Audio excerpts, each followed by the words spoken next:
You can start. Good afternoon, everyone. I'd like to thank everyone for attending this special event sponsored by the Wierzbniker Society and the Beth Emeth Bais Yehuda Synagogue. The Wierzbniker Society came under the Beth Emeth umbrella in 2018, and I am the current president, along with Bernie Schwartz as treasurer and Michael Friedman as secretary. One of the values of the society is education, particularly programs aimed at the younger generation to promote acceptance of differences and to fight anti-Semitism and hatred of all kinds. We are pleased that a member of the Wierzbniker Society and publisher at Second Story Press, Margie Wolf, has facilitated bringing us this wonderful program. Just a couple of housekeeping issues. Please make sure you remain muted at all times. Use the chat box to ask questions. The book All About Anne is available through our synagogue office, Second Story Press, and other booksellers. Information about the book's availability will also be in the chat box. Now to Margie Wolf. Hi, hello everybody. I am Margie Wolf, and my mother was from Wierzbnik, and so it honors me to remember her and her community by helping with these important programs. In my life, I am a book publisher, and one of my priorities as a publisher is to help create and make available, particularly literature for children focusing on the Holocaust. I've been doing that now for several decades, and it's a very important part of what I do as a publisher. We are very pleased that our books focusing on the Holocaust have been translated into more than 40 languages worldwide.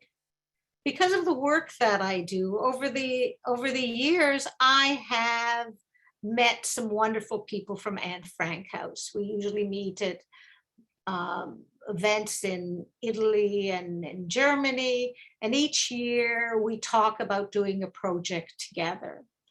Finally, several years ago, I had the opportunity to become the publisher of this terrific book called All About Anne.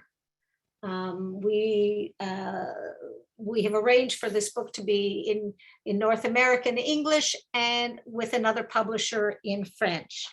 It also gave me the chance to meet Menno Metzeler, whose name I already knew. I had been on a trade mission to China, to Shanghai, and we went to visit a museum in what was the Jewish ghetto in Shanghai during the war.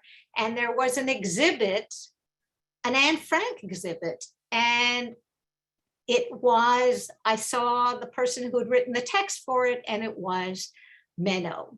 So it was lovely when I got to meet him.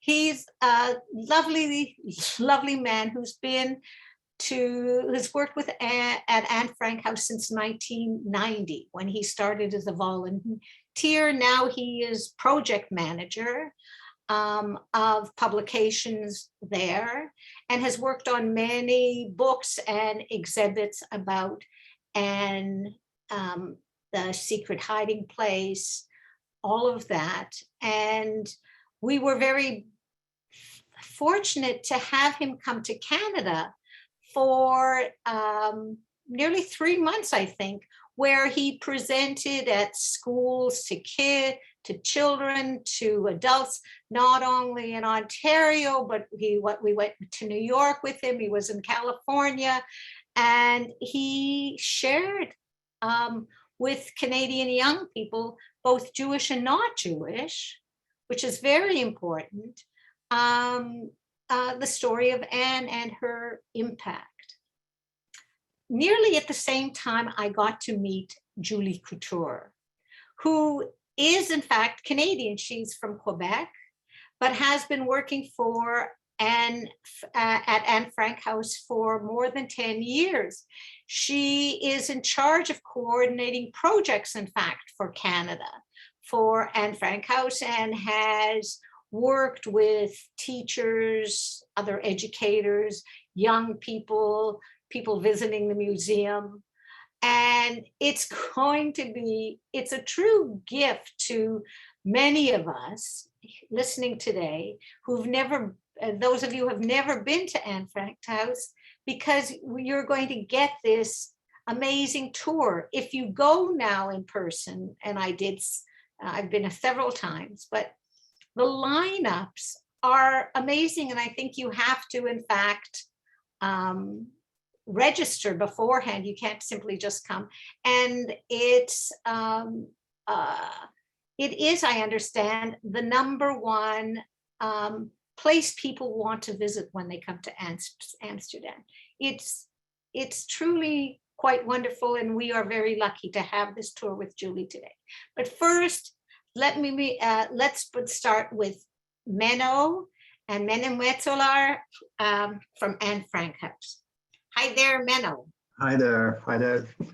Margie, thank you so much for your kind words, and it's such a pleasure for me to be in Canada on a Sunday evening. You know, it's really wonderful.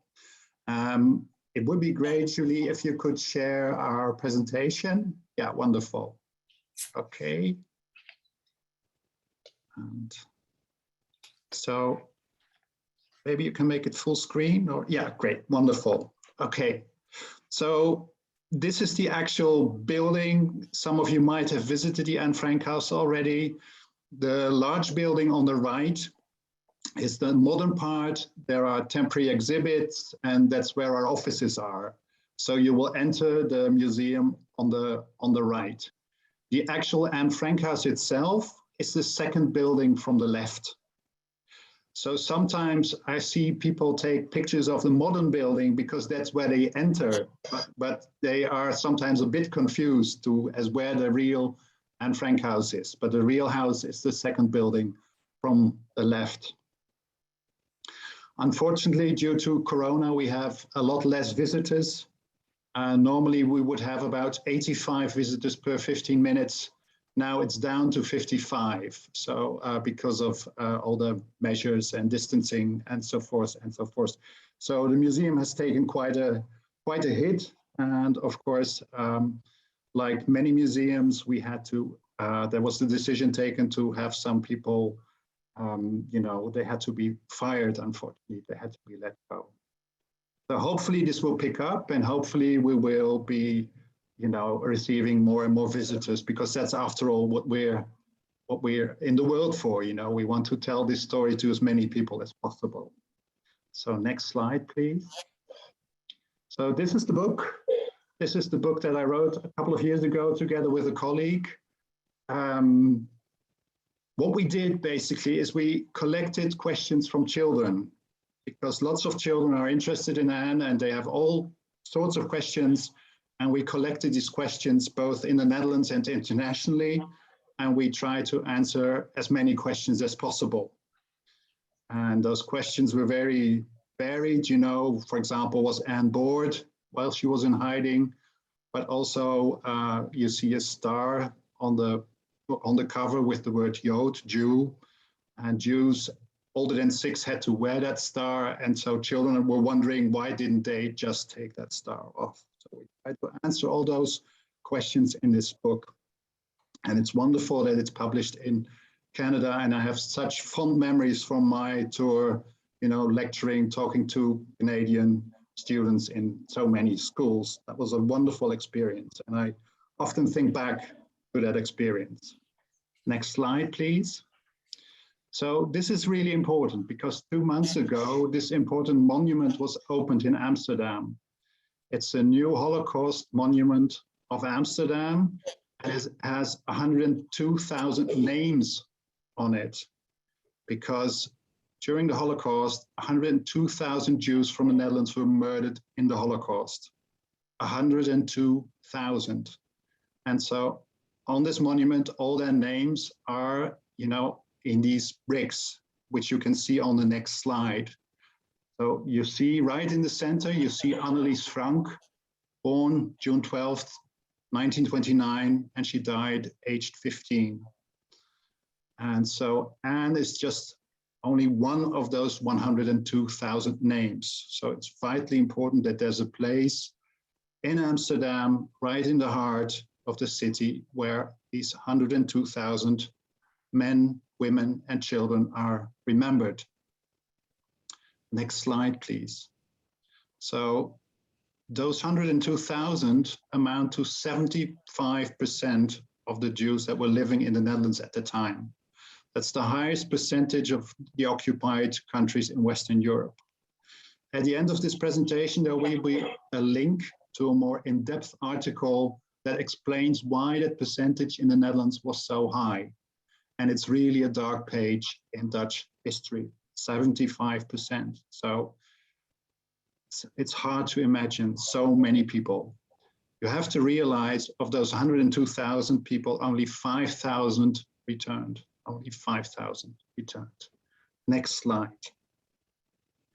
So this is a page from the photo album of Anne Frank, and you see her here in passport photographs. And the top one on the left top corner is May 1935, and the last one is May 1942. So probably Otto and Edith, Anne's parents, they had these photographs taken every year on a special occasion, because probably it was because it was Otto's birthday on May 12th, and Otto and Edith, Anne's parents, were also married on May 12th. So it was probably a special occasion to have these photographs taken, both of Anne and Margot. So May 1942 was the last one they took, because of course, in July 1942, they went into hiding. So let me go back to June 1942, and that's the next slide. Because on June 12th, 1942, Anne turned 13, and this was her favorite birthday present. This was the diary. This was something she wanted to have. And she was allowed to pick it out herself in a bookstore near where the Franks were living on Merwede Square in the south of Amsterdam. And her parents organized a birthday party for Anne, and she was allowed to invite some classmates.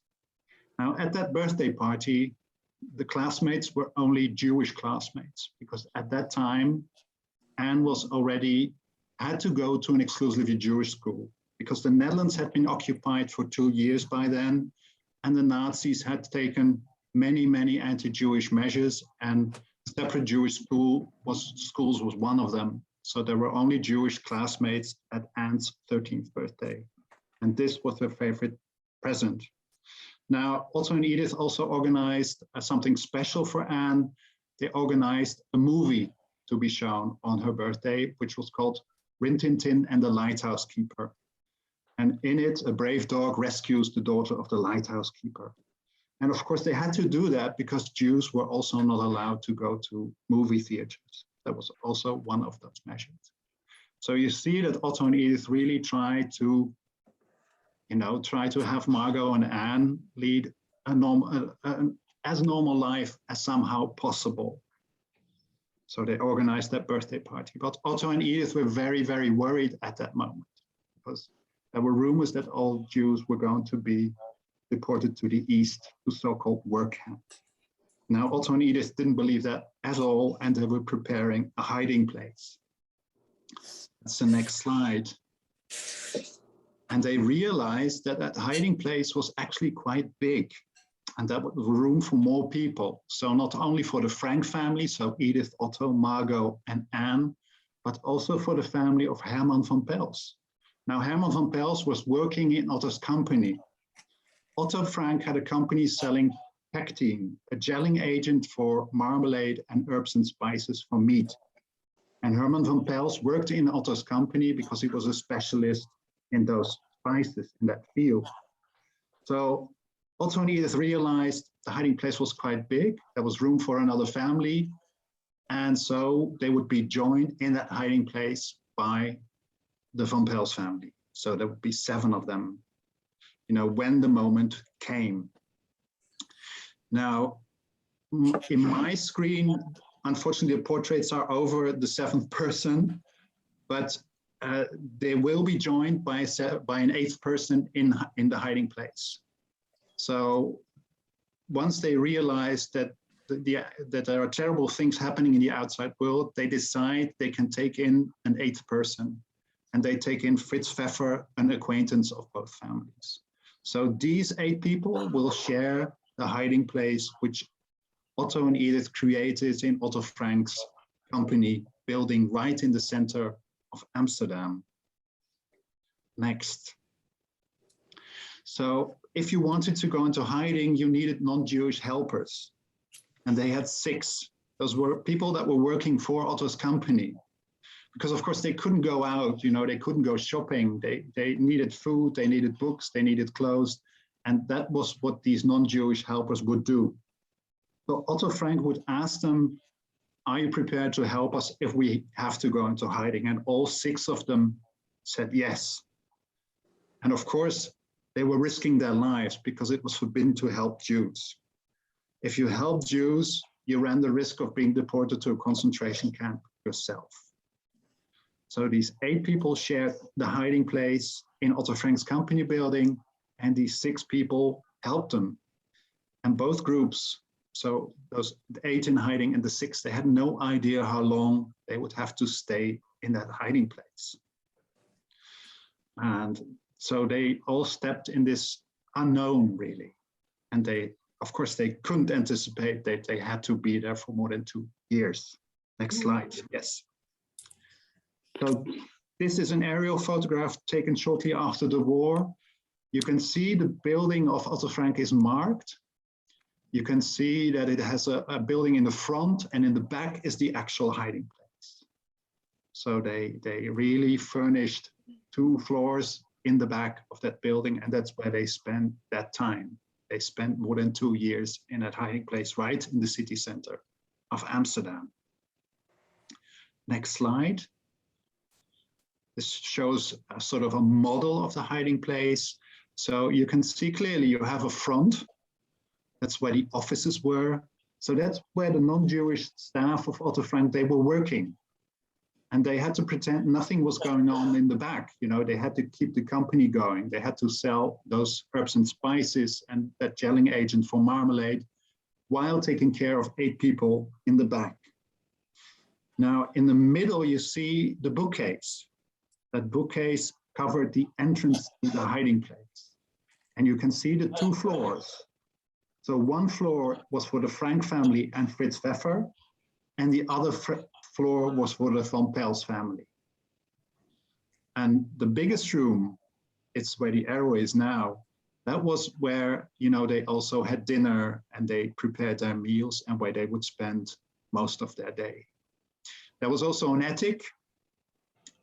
Unfortunately, no one could sleep there because the conditions, you know, it wasn't well insulated, but it was sort of a place where Anne could be alone.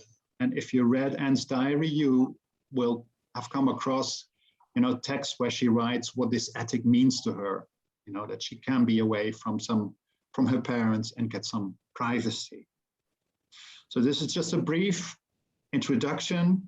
Of course, you know, as I've been working for the Anne Frank House for more than 30 years, I could talk a lot more. I won't. And I will now turn over to Julie because she will give the tour of the actual house now. So thank you very much. Okay, thank you very much, Menno. It's very interesting. Now, hopefully you can see the inside of the house. So we are exactly, if you remember what Menno told, we are in front of the bookcase. So from where we are now, the front of the house is behind us, and we are looking towards the hiding place. And I always like to start by, if you were today at the Anne Frank House, a real Anne Frank House in Amsterdam, I will tell you to look carefully well when you pass through this bookcase, because this bookcase has something special that shows that it was not only a bookcase, because there's a handle on the back of the bookcase showing that it was also a door. This bookcase was made in 1942, a couple of months or weeks after the people went into hiding, because they wanted to hide the entrance of the hiding place. So if you come to Amsterdam today, you will see that it's still the one of 1942. We don't have a lot of original pieces in our museum, but we are really proud that this is still the one from 1942 that has been built to protect or to hide the entrance. You see, if I show you quickly, you see a door here, and this door during the war was always closed. The only one who has the key of this door was one of the helpers that we saw. But even with this door closed, they wanted to have an extra protection. That's why they built this bookcase to hide the entrance. You see here, there's also a stair. Those are really important stairs because they were the link between the helpers that were working one floor below and the people in hiding. So the helpers were all using these stairs to come on the higher floor to go to the people in hiding.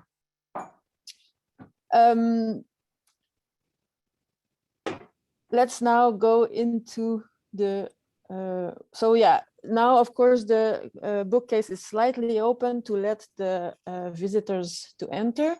Unfortunately, in this digital world, we don't have the handle, but imagine in your head so that the entrance was really covered with this bookcase. So if someone tell you that there's nothing behind that, you were able to believe it, because if you remember the picture that we saw, the aerial picture, you cannot walk around the house, so you cannot see how deep the house was. So if someone says this is the end of the house, you had no reason to doubt it. So that was one of the reasons why they chose this place to go into hiding. So we go now into the hiding place. You see here, there's a little hall which bring you to one door. There's a steep stair in front of us, and there's another door here. And behind, you see, this is now the back of the door, but please remember, a bookcase with a handle for the people who in the hiding to be able to open and close the bookcase. So we're gonna do like if you are in Amsterdam, and we are going to go in this first room together. What I have to tell you here is that all what you see here is not in our museum. So if you ever have come to the Anne Frank House in Amsterdam, you probably know the rooms are empty. So all what you see here is computerized images of what it might have looked like. So we don't have any, it's not picture of the real furniture, because everything has been during the arrest, the Nazi will take everything. So nothing almost has survived the war. So that's why we don't have the real object.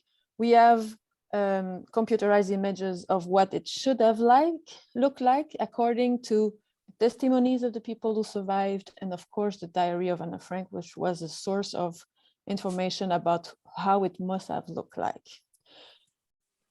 So in this digital world, we could let you see a little bit how it must have looked like with here, so 2 beds. So because this was the room of Otto Frank, the father of Anne, and Edith, the mother. And when the 8 people in hiding will come, a couple of months later, Margot will also have to share a room with her parents in this same room, and Anne will stay in the other room with Fritz Pfeffer.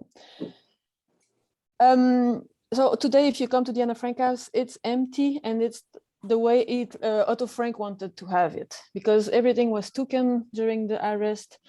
When he came back, the whole house was empty, so he wanted that it stay empty to also symbolically show the emptiness that 6 million of people dying have left behind, and to make it sure that it's for him also, because it was like this. What I want to show you quickly here, if you come to Amsterdam, you will see that some pieces have been kept, and this is one of them. This is lines of that Edith and Otto made of the girls growing up. So we follow the growth of Anne and Margot. Now, Anne was 13 to 15 during the hiding time, so she grew 13 centimeters in that time, while Margot was 3 years older, was from 16 to 18, so she only grew 1 centimeter. But I like to show this because it's really show that the Frank family was like any other family, just a normal family. everyone has almost made that, following the growth of their children. They were a normal family in an extraordinary time. And that's also something that I like to discuss with the young people. So how incredible to know that Anna Frank will never reach 16 years old only because of a hatred of a group against another group. Another thing that I like to show it to you here, and they are still the original one in our museum, is this little map. This is a map of Normandy, north of France. Otto Frank kept this map, and they were listening to the radio, and they were following the advance of the Allies after D-Day. And this is really extraordinary because it shows how hopeful the fact that they could listen to the radio and know that the Allies were coming. So they were really hopeful to make it true. So Anna Frank and Margot, that's what Anna Frank told in her diary. She said, we thought June 6, 1944, D-Day has begun. She has a beautiful quote saying that she knows that friends are coming. It's almost the end. They think they will go back to school in September. So they really thought we're going to make it. And it's really hard to know when you know what happened. But it's really interesting to see those little artifacts that are still in our museum today. So this was the room of Otto, Edith, and Margot, who Margot had to put a little bed extra here during the night to sleep here. Let's move to the next room, if you will. And we found ourselves now in Anne's room. So at the beginning, she shared a room with her sister Margot, and when Fritz Pfeffer, the last people in hiding to come, they decide to put Margot in the other room and Fritz with Anna here.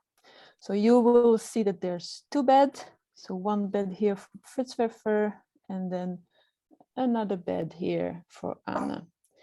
You might have seen also, and if you have been to Amsterdam, you know that those pictures on the wall are still visible today.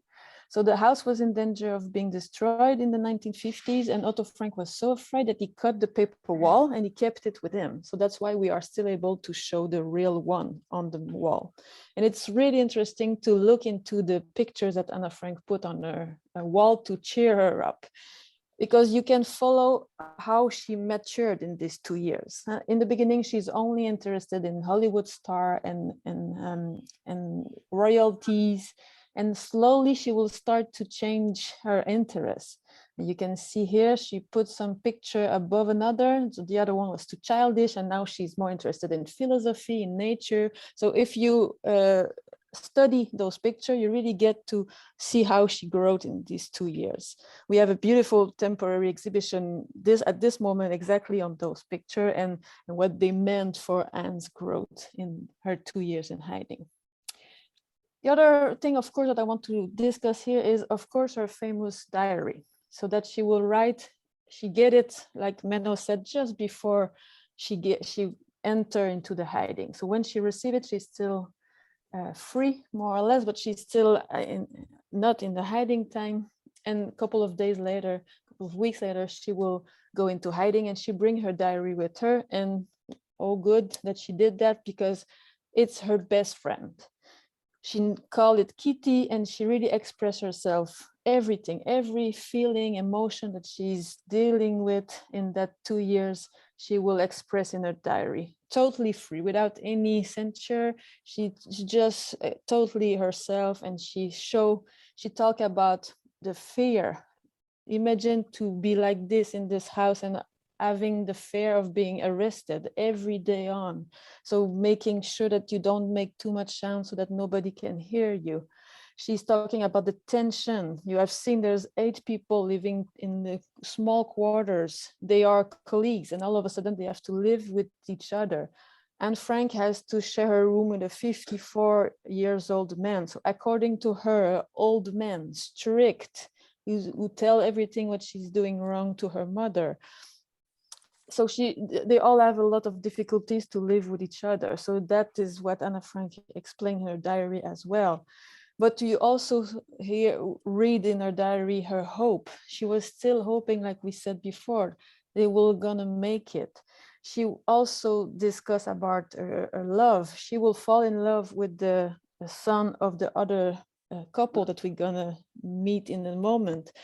So she discussed everything that she lived as a normal teenager, but then in this extraordinary, in this not normal situation.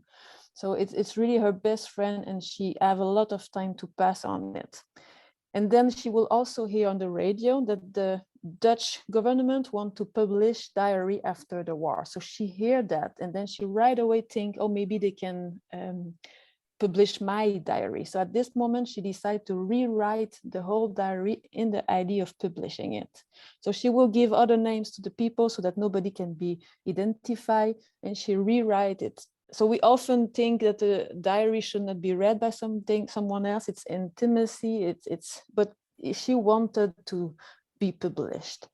So she daily write on it, working on her project of the book while constantly making new entry. She has to fight to use this desk because Fritz Pfeffer also want to use it, but they found a way to have both sometimes with the desk. So this was Anne and Fritz Pfeffer room. Now we're gonna move to the next. This is a bathroom. I always like to ask the students what's missing in it. It's not maybe the bathroom that we know today, but they had a toilet, but no shower, no bath. They were having a kind of a bath, but they were not using it here. But they still had water. They were having toilet, but they could not flush it during the day. And I'm going to tell you why in a moment. And what I like to talk here is the duality in which Anna Frank was living. Because in one way, she was seeing it herself. She said, I feel guilty sleeping in a warm bed while my friends are outside at the hand of the worst people ever. So she has a luck in a way, if I may say it like this, because at least she were with the whole family. That was really rare that you could stay in hiding, the whole family together. She was with her whole family. She had the bathroom, she had the house, her warm bed, like she said. So on one side, she knew that she had some luck, but on the other side, it was also really difficult. So like we said, the fear of being arrested all the time. How long will it last that they had to be there? The tension between all those 8 people that barely know each other and all of a sudden has to share those little room together. So it was always difficult for her because she knew the duality of the situation in which she were finding herself. So which bring us here back. If you remember, the bookcase is behind us, and now we're gonna take the steep stair to go on the next floor. And this is the floor, like Menno mentioned. So this is the 2nd floor, and it's the larger room. So it was the sleeping room for Herman and August van Pel, so the other couple. And it was also the place where the 8 people would pass most of the day during the day. Let me show you something. If you remember, we saw this plan with Menno. This is the front part of the house, and this is the back part, sorry. And we are here now. And so the people working, the helpers were working here, but there were people working in the ground floor that were working in a warehouse here in the front part, but they were also working in the back part. And those people were not aware of the people in hiding above them. So while they were working, they had to be totally quiet to make sure that those people here don't hear something and suspect something. So that's why the people in hiding were using the 2nd floor of the hiding place to let 2 floors between them and the people in the warehouse working, to make sure that this absorbs the sounds as much as possible. The house is of 18th century. Everything is cracking. If you have been, you know it. Every footstep you hear. So it gives an idea how silent the people in hiding had to be to make sure that those people here doesn't find anything. So that's why they were mostly coming here in this big room. And then I also like to ask the students, what is missing here? If you have to pass the whole day, what do we use every day that is not here? Now, it's often coming soon. So no TV, no computer. So there were only books, some board games. We had a radio, but we could not listen to the radio during the day. So while the warehouse worker were working, so it was a lot of people in hiding were sleeping during the day or were writing, reading, all things that has to be quiet to make sure that the people in the warehouse doesn't hear anything. What I like to tell here as well is the helpers. So without the 6 people that helped Jewish people that helped the 8 people in hiding, the 8 people in hiding will not have been able to last that long. And it's interesting to imagine what does mean for them. It's a huge responsibility. Menno said it, they risk their own life. So if they are arrested, they might be also arrested. And it's to supply 8 people with food now, ideally 3 times a day, for 761 days in total that the people will be hiding. Every day, 3 meals a day for 8 extra people in the wartime. So it's a huge responsibility. It was really difficult for them, but they were making their best to help those 8 people. But not only food, of course. They had to take care if someone gets sick, they had to make sure that they get better because they could not go to a doctor. They had to supply them with books and papers to kill the times and to do something. So for 2 years long, we know, for example, that one of the helper, Victor Kugler, never told his wife that he's helping people in his company at his work, that he's helping them to hide. He's doing that to protect and the hiding people in hiding and his wife. But Anne Frank mentioned in the diary, she said he's all stressed out because he has to keep this huge secret to himself. So he can never go back home and think, oh, today it was almost so far that they have discovered them. He had to keep this enormous secret with him all this time. So it's always interesting to realize what it was for the helpers to help, but they thought we are able to help, they are our friend, that's the right thing to do, we just help them. So this was, so you can see also that they had a little kitchen, so they were also having their meals here and they were passing the day, and the Van Pels were also sleeping here in the night. We are going to the next room. And this is a little room, and it's the only one from the 8 people in hiding that has his home room. So that was the room of Peter Van Pels, the son of Herman and August. So this is the man on whom Anna Frank will fall in love with. In the beginning, she found him boring. Then she will fall in love with him. They will share Anne's first kiss. And then after a certain time, she will also start to get her distances with him. But you see, he also put some picture on the wall. He has a little bed, and what I always found it interesting, he brought his cycle. And it might seem strange, but I think it shows also the hope. So they were thinking, we're gonna make it, and we need a bicycle. The bicycle in Amsterdam or in the Netherlands is the way to go from A to B. Everyone has a bicycle. So it's normal that Peter thought, I will need my bicycle when I go out of here. So I bring it with me and I just hang it like this on the wall. If you are at the Anna Frank house, your visit will end here. You will go back here through another door, and then you will go another building where we're gonna explain what happened to the people in hiding after the war. Because the stairs here are in a bad shape, so it's not we are not able to let the visitors go up.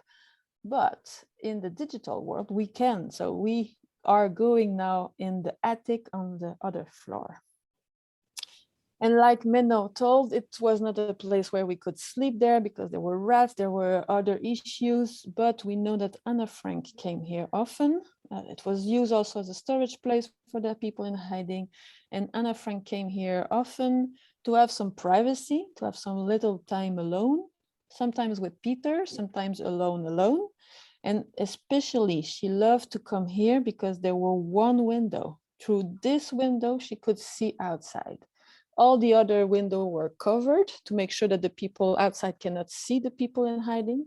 But this window was open. So through that window, she could see a tree. So through the tree, she could follow the season. There was a little piece of sky. Sometimes a bird was flying by. So it was her only connection with the nature.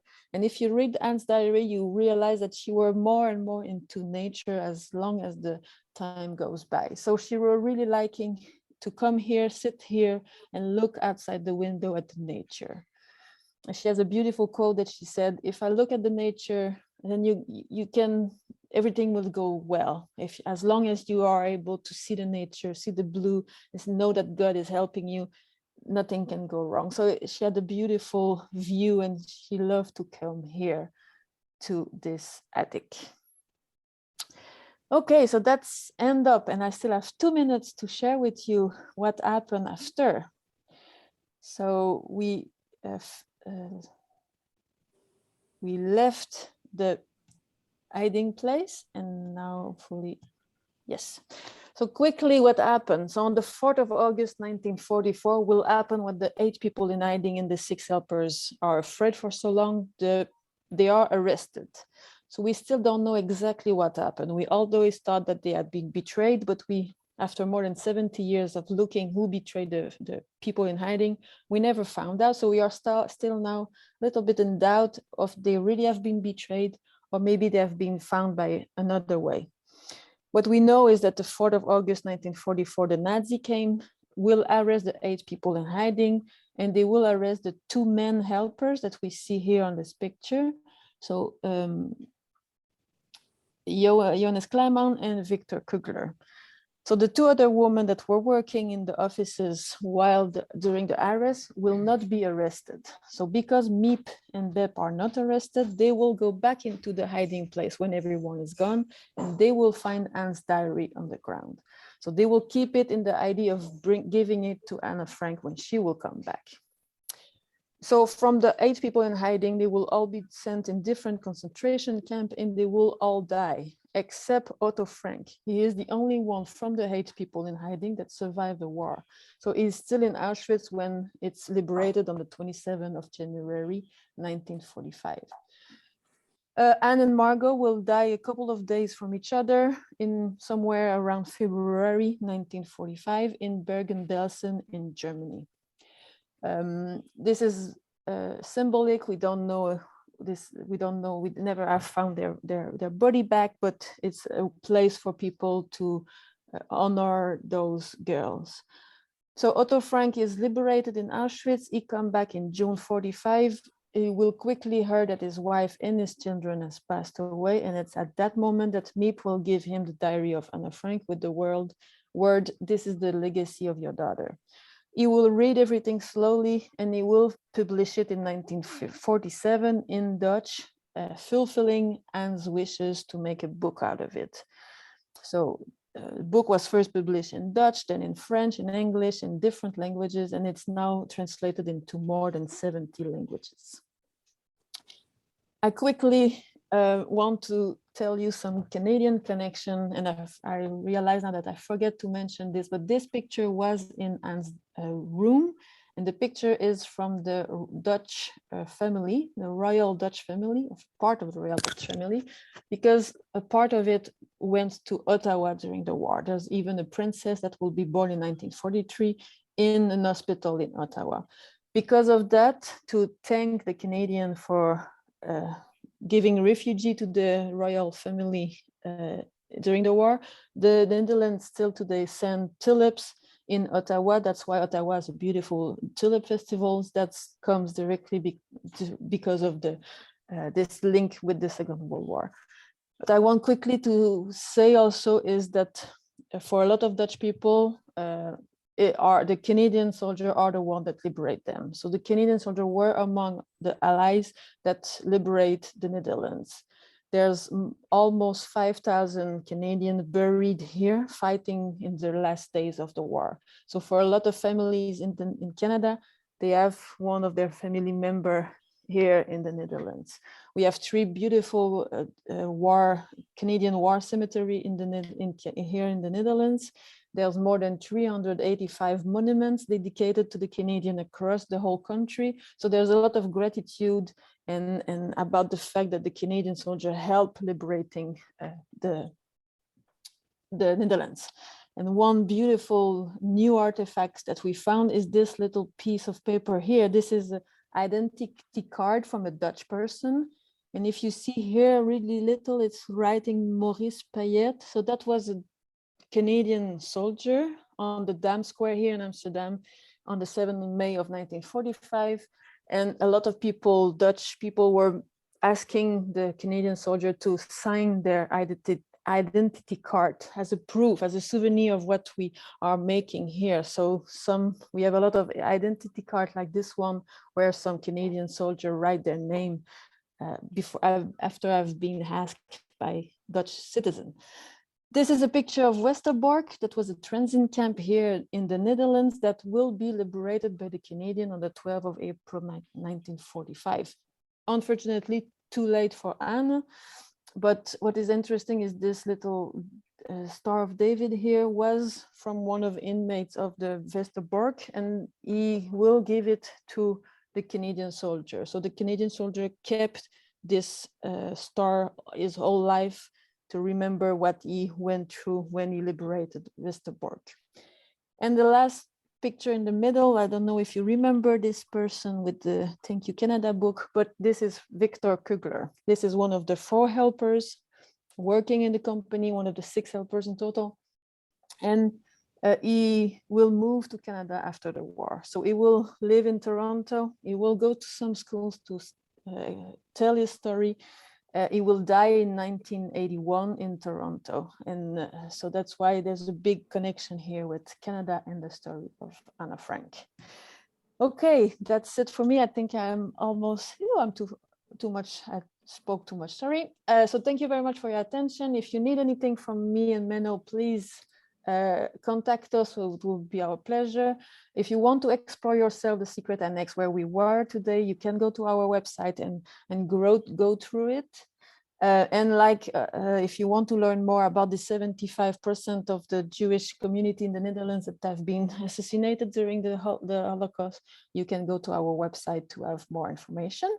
And now I'm going to pass back to Margie, I think, to see if there's some times for some question. Yes. Hi, both of you. That was extraordinary. Truly extraordinary. Visiting and the house myself several times has been really a gift. I thought I know so much, and each time I go, I learn more and more. Thank you. I know there is an education project that you do, Julie, with, do you want to talk about that for a minute before we go to other questions? Yes, thank you for giving me the opportunity to do it. I totally forget to put my beautiful map. We have 3 traveling exhibitions that are traveling across Canada since 2011. They are bilingual. Most of the time we are reaching high schools where we work with the peer education method. So we go in a school, we train some students and they become the guide of the Anna Frank exhibit. So the idea is that they tell the story of Anne to other of their peers. So it's really a great project. We have been in 5 provinces so far. We even have been in Yukon territories. We are supposed to reach Iqaluit, Nunavut with a special Inuktitut translated exhibition. So we have a lot of project with young people because that was Otto's mission, to make sure that the young people learn about those stories, to make sure that it's not happening again. So if you are interested in any of them, please contact me and I'll talk more about that. But thank you, Margie, too. Okay. Give me that. Okay. If I'm not seeing questions in the chat room, so Menno, I'm going to take advantage and ask you a question. When you were writing all about Anne, did you learn anything that you didn't know before?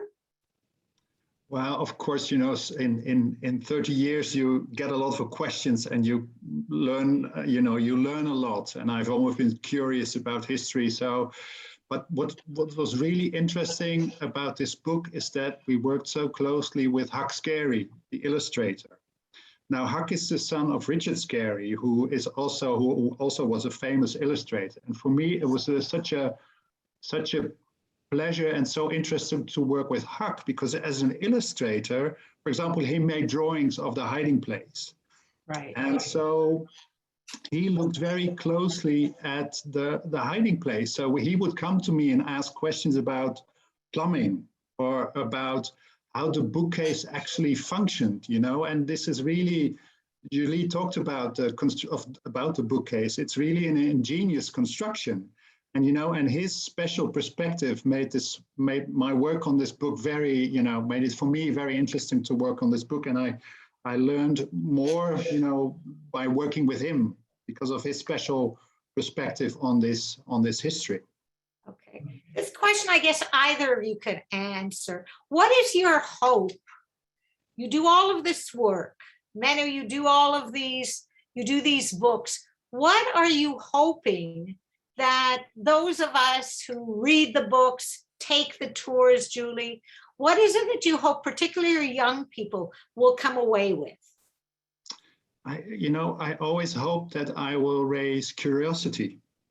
I always say that Anne Frank is, you know, it's a starting point. It's not an end point. You know, Anne Frank is the first story that many young children will read about this period in time. But I always say it's not an end point. You know, my hope is that they will, you know, move beyond Anne Frank, because there's so many stories. And of course, there are also so many stories within families that often children don't know about their own history. You know, so my hope is to raise an interest in history. So that's one. Another hope is that I have is that they will look at their world as it is now with, you know, with a critical eye, like Anne does in her diary. You know, she really is she is so sharp in observing people and the world, you know, and so my hope is that, you know, the children will look at their own world and realize what's wrong with their own world with regards to racism, discrimination, anti-Semitism, you know, and that they will do something against it within their own circle. That was also Otto Frank's hope. You know, he said, you know, I hope that Anne's diary will lead to that, you know, that children will look in their own circle and fight discrimination, anti-Semitism, and racism. So those are my big hopes. Now, one last thing is that I will also hope that they realize that, you know, what I've come to realize is the attraction of simplicity. You know, the attraction of politicians with simple slogans. And my hope is that they will become so critical that they don't fall for those simple slogans, you know, so that in essence, you know, so that they will really look around with a sharp eye and you know, and not accept so many things that are wrong with our world as it is now. Can I add one of my hope? Sure. I hope that the young people will understand how powerful a young person's voice can be. So we still listen, we still read the diary of a young girl of 15, and we often hear by our young people that the adults don't listen to them. And it shows that the young voice can be powerful. It can be listened to 75 years after the death of this person. So I always encourage, so like Menno said, there's a lot of history, there's a lot of really interesting stories. Every young people should be able to share their stories with us and that we can learn from them. So that's also a hope that I have, that they found how powerful their voice can be as well. Yes, both of you are absolutely right. We do have two questions, and I think that may be all we can do. Perira asks, was the area at the bookcase accessed by the other workers at the company who were unaware of what was behind it? No. No. There was really the men who were working downstairs in the warehouse. They stayed downstairs in the warehouse for most of the time, and this was sort of an area more or less restricted to office staff, so the helpers. Great. Yes. All right. No, understandable. I was there, and I remember how, you know, how close everything felt. You know, that when you talked about how quiet people had to be in the daytime, it just seemed everything was so close and that they had to be so careful, and kind of miraculous that they were able to hide for as long as they did without somebody noticing that they were there. Anyways, one more question from Helen. Is there any public funding for Anne Frank House? How do you sustain? Well, Julie, you want to take this question? I thought you are better too. Okay. So the main part of the income of the Anne Frank House is from visitors. But of course, there are subsidies, government subsidies, and also sometimes for international projects, of course, there are funds. Right. But the main source of income of the Anne Frank House are the visitors. Right. Yes. And as I said before, from what I understand, it is the #1 place that people want to go see when they come visit Amsterdam, which says a lot. One of 3, yeah. The Rijksmuseum and Van Gogh Museum, of course, 2 famous art museums are also often on the top of people's lists. Yes. Okay. I can't thank you both enough. This has been an extraordinary hour. I wish we had, I don't love Zooms myself, but this presentation was truly special. And I particularly want to thank you. You've given up part of your Sunday evening in Amsterdam. And we hope that you will visit us again. We'll make sure that we can do something, hopefully, to repay you. I would encourage people, if you can, to support Anne Frank House. It's so important as we realize how important the significance of retaining memory, not only of understanding the past, but its impact on what we know today. So thank you very much, both of you.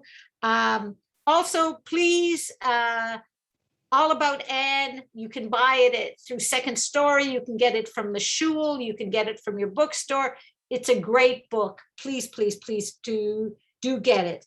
After we're done here today, we're going to draw for whoever gets this fabulous model of Anne Frank House. So if you were registered, you have an opportunity to get this. Anyways, thank you so much, very, very much. I'm very grateful, as we all are very grateful. It's been such a pleasure. Thank you so much for the invitation. Okay. And of course, if there are questions, you can always get back to us. Okay. Thank you. I'm Perry Davis, co-host of the Continuing Education Committee here at Beth, Emeth, Bais, Yehuda Synagogue. And on behalf of my co-host, co-chair Marlene White, and everyone here today, once again, I'd like to offer my thanks to both Menno and to Julie. Sunday was not your regular day at work. Thank you for being so generous with your time and providing us with this wonderful information. And as Marty just said, the beauty of Anne Frank House is it's not just a piece of history, it's Jewish history. And, you know, we should be trying to do whatever we can.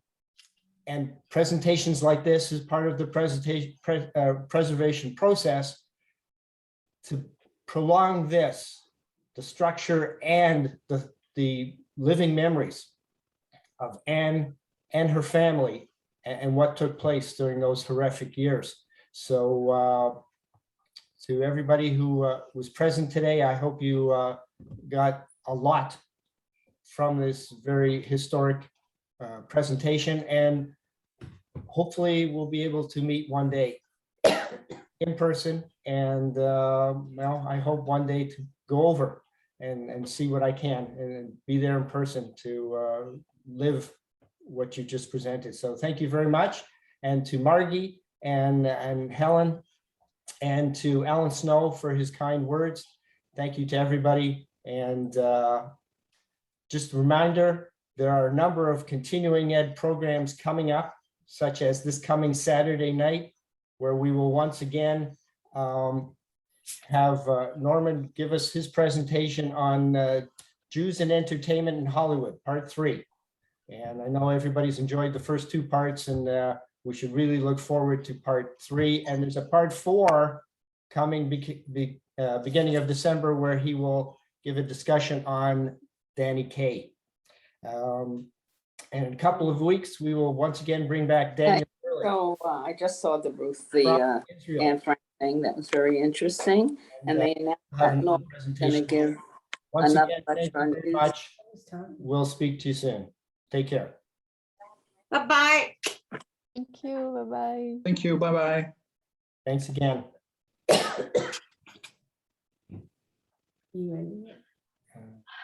Okay.